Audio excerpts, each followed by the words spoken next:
Vamos fazer uma reflexão agora sobre a diferença entre a graça e o mérito. E para isso vamos usar a parábola do rei que perdoa uma dívida. E para servir de reflexão, vou fazer algumas perguntas. O ser humano pode ter uma dívida existencial que se manifesta através da sua culpa e há uma tendência de achar alguém para assumir a sua dívida. A dívida existencial realmente existe? É possível se ver livre da dívida existencial? É possível encontrar alguém que pague para nós esta dívida? Será necessário pagá-la? Quais são as condições deste acordo? Vamos ler em Mateus 18, de 23 a 35, esta parábola. Eis porque o reino dos céus é semelhante a um rei que resolveu acertar contas com seus servos. Ao começar o acerto, trouxeram-lhe um que devia 10.000 talentos. Não tendo este com que pagar, o Senhor ordenou que o vendessem, juntamente com a mulher e com os filhos e todos os seus bens para o pagamento da dívida. O servo, porém, caiu aos seus pés e, prostrado, suplicava-lhe: dá-me um prazo e eu te pagarei tudo. Diante disso, o Senhor compadeceu-se do servo, soltou-o e perdoou-lhe a dívida. Mas quando saiu dali, esse servo encontrou um dos seus companheiros de servidão que lhe devia 100 denários. E, agarrando pelo pescoço, pôs-se a sufocá-lo e a insistir: paga-me o que me deves. O companheiro, caindo a seus pés, rogava-lhe: dá-me um prazo e eu te pagarei. Mas ele não quis ouvi-lo.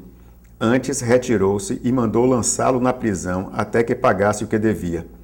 Vendo os companheiros de serviço o que acontecera, ficaram muito penalizados e, procurando o Senhor, contaram-lhe todo o acontecido. Então o Senhor mandou chamar aquele servo e lhe disse: servo mau, eu te perdoei toda a tua dívida porque me rogaste. Não devias também tu ter compaixão do teu companheiro, como eu tive compaixão de ti? Assim, encolerizado, o seu senhor o entregou aos verdugos, até que pagasse toda a sua dívida. Eis como meu Pai Celeste agirá convosco, se cada um de vós não perdoar de coração ao seu irmão. Esse texto fica bem claro a proposta do rei de fazer o perdão daquela dívida. Só para a gente ter uma ideia, essa dívida que essa pessoa devia era em torno de 10 milhões de reais. E ele não tinha como pagar, o rei viu que ele não tinha como pagar, por isso que perdoou aquela dívida. Ele sai daquele local, encontra um outro que devia mais ou menos 100 reais para ele, uma dívida bem menor, e ele não tem compaixão. Ele simplesmente cobra aquela dívida, vai até a polícia, coloca ele na justiça e aquela pessoa é obrigada a pagar. Quando o rei sabe daquela situação, revoga aquele perdão e obriga aquela pessoa a pagar tudo o que deve. Muitas pessoas acham que a dívida existencial, uma vez perdoada, ela não pode ser revogada. Esse texto mostra claramente que essa situação pode ser revogada. E o rei manda ele para prisão para ele pagar tudo outra vez. Eu entendo que a proposta de Jesus Cristo é perdoar completamente as nossas dívidas existenciais, com a condição de também perdoarmos as dívidas existenciais daqueles que nos devem.